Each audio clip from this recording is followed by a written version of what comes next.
மனிதன்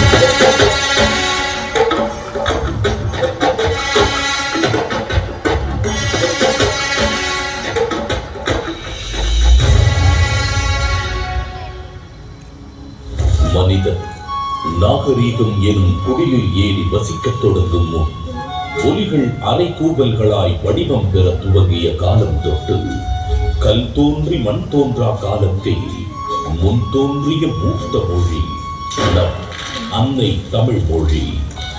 காலமெல்லாம் கடந்து நிற்கும் நம் தமிழ் மொழி உலகில் மிக பழமையான மொழி என்று கருதப்படுகிறது.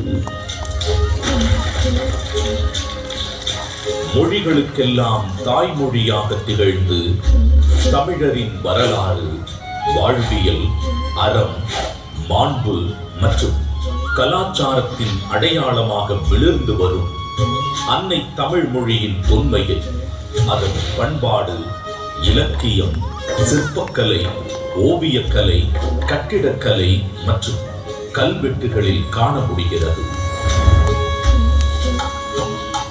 3 பிரிவுகள், 133 அதிகாரங்கள், மொத்தம் 1330 குறள்களில் இப்பாரினை அளந்து இவ்வுலகிற்கு இன்றியமையாத பொதுமறையை இயற்றி தந்த தமிழ் தாயின் தலைமகன், வையத்துள் வாழ்வாங்கு வாழ்ந்த தெய்வ புலவர் திருமகனார் திருவள்ளுவர்.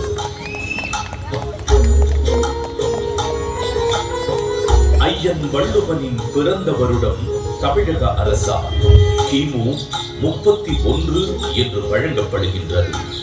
சென்னையின் மயிலாப்பூரில் வாழ்ந்ததாக கருதப்படும் இவர் காவிரி பாக்கத்தை ஒட்டி வாழ்ந்து வந்த மார்க் செயின்ட் என்பவரது மகள் வாசுகியை மணமுடித்தார் என்றும் கூறப்படுகின்றது. தன்னை பற்றிய குறிப்புகள் மிக குறைவாக